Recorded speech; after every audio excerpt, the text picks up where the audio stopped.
Bismillahirrahmanirrahim. Assalamualaikum warahmatullahi wabarakatuh. Perkenalkan, nama saya Rifki Muyasar dari Universitas Islam Negeri Salatiga dari Prodi Ilmu Al-Quran dan Tafsir. Alhamdulillahirabbil alamin wa bihi nasta'in ala umurid dunya waddin. Wassalatu wassalamu ala asyrafil anbiya'i wal mursalin wa ala alihi wa sahbihi ajmain, amma ba'du. Sebelumnya, yang saya hormati dosen pada mata kuliah tajwid, yaitu Bapak Najib Syaifullah MAG. Pertama-tama izinkan saya untuk menjelaskan dan menyelesaikan tugas dari tajwid.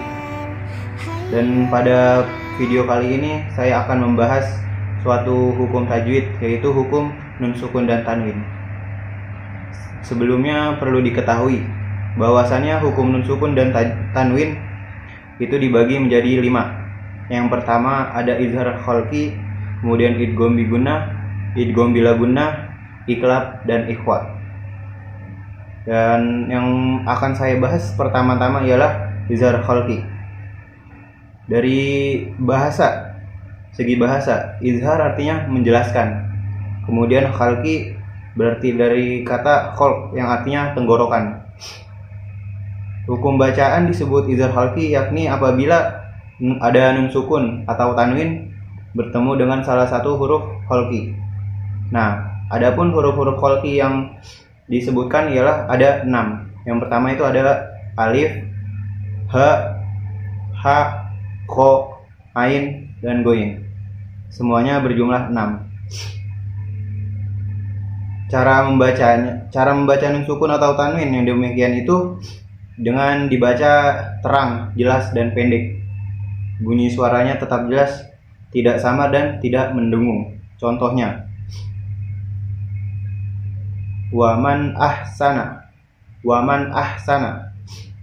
Di situ ada nun sukun bertemu dengan alif atau hamzah, jadi dibaca jelas, man ahsana, tanpa ada dengung sedikit pun. Kemudian contoh selanjutnya yaitu minhum, minhum.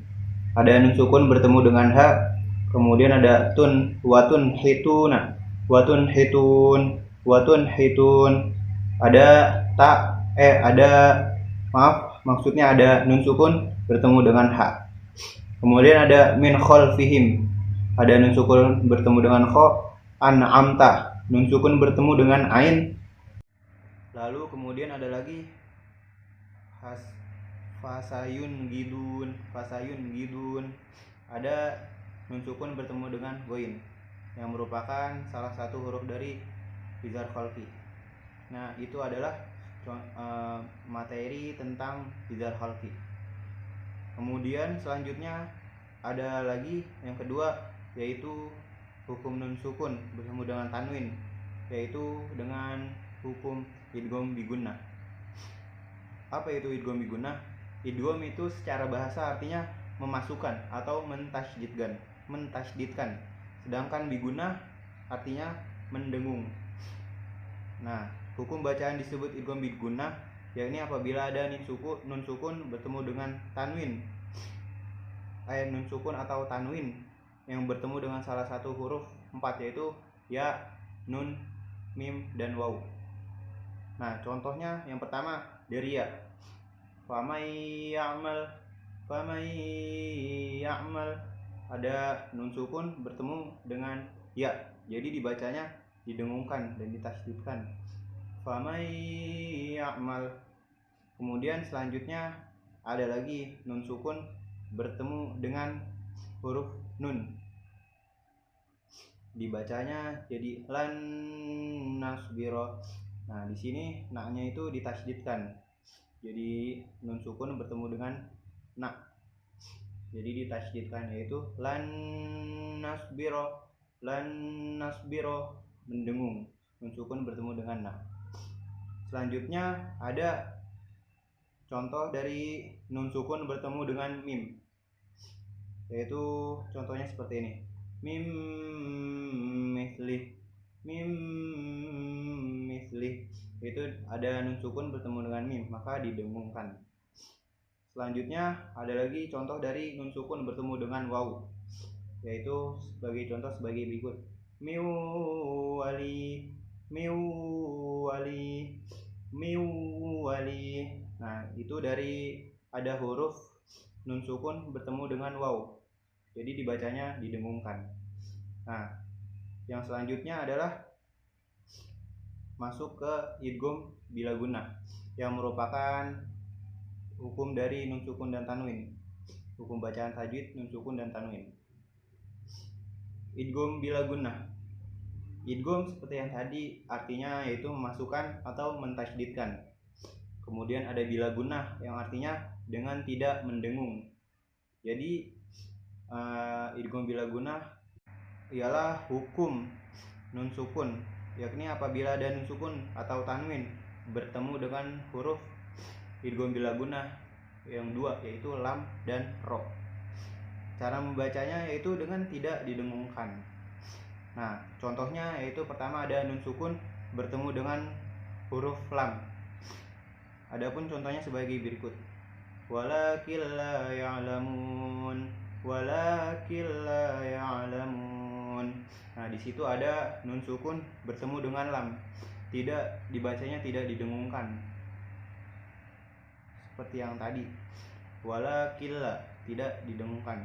Kemudian ada lagi nun sukun bertemu dengan ro. Contohnya mirrabbihim, mirrabbihim, mirrabbihim. Jadi ada nun sukun bertemu dengan ro, maka bacanya tidak didengungkan. Kemudian hukum nun sukun bertemu dengan tanwin. Yang selanjutnya adalah iklab. Dari segi bahasa, iklab mempunyai arti menukar atau mengganti. Hukum iklab ini terjadi apabila ada nun sukun atau tanwin yang bertemu dengan huruf ba. Nah, cara membacanya adalah dengan menyuarakan huruf nun atau tanwin menjadi mim dengan merapatkan dua bibir serta mendengung. Contohnya yaitu mim ba'dima, mim ba'dima, di mana ada nun sukun bertemu dengan ba yang nantinya dibaca jadi mim, seperti yang tadi saya bacakan. Kemudian ada lagi yang kelima, yang terakhir hukum bacaan nun sukun dan tanwin, yaitu ikhfa. Ikhfa dari segi bahasa artinya menyamarkan atau menyembunyikan. Hukum bacaan disebut ikhfa yakni apabila ada nun sukun bertemu dengan tanwin, nun sukun atau tanwin yang bertemu dengan salah satu huruf hijaiyah selain huruf-huruf khalqi, huruf-huruf idgham bi gunnah, huruf-huruf idgham bila gunnah, dan huruf-huruf iklab. Yaitu huruf yang pertama ada ta, sa, ja, da, za, za, sa, sya, so, do, to, zo, fa, kof, dan kaf. Cara membaca ikhfa yaitu dibaca dengan cara samar namun tetap terdengar. Samar namun masih tetap terdengar. Seperti contohnya yang pertama ada dari nun sukun bertemu dengan ta. Antas alu, antas alu. Nah, di situ bisa terdengar jelas masih tetap terdengar tetapi masih rada samar. Jadi antas alu, jadi bukan ang tapi antas alu, masih terdengar namun rada samar. Kemudian ada lagi nun sukun bertemu dengan sa. Contohnya min samari, min samarihi, min samarihi. Nah, di situ ada nun sukun bertemu dengan sa. Dibacanya masih tetap terdengar tapi samar, izhar dan idgham. Mohon maaf saya tidak bisa menyebutkan contohnya satu persatu karena berhubung banyaknya huruf yang ada di dalam ikhfa. Mungkin itu saja materi dari saya, kurang lebihnya mohon maaf. Akhirul kalam saya ucapkan wassalamualaikum warahmatullahi wabarakatuh.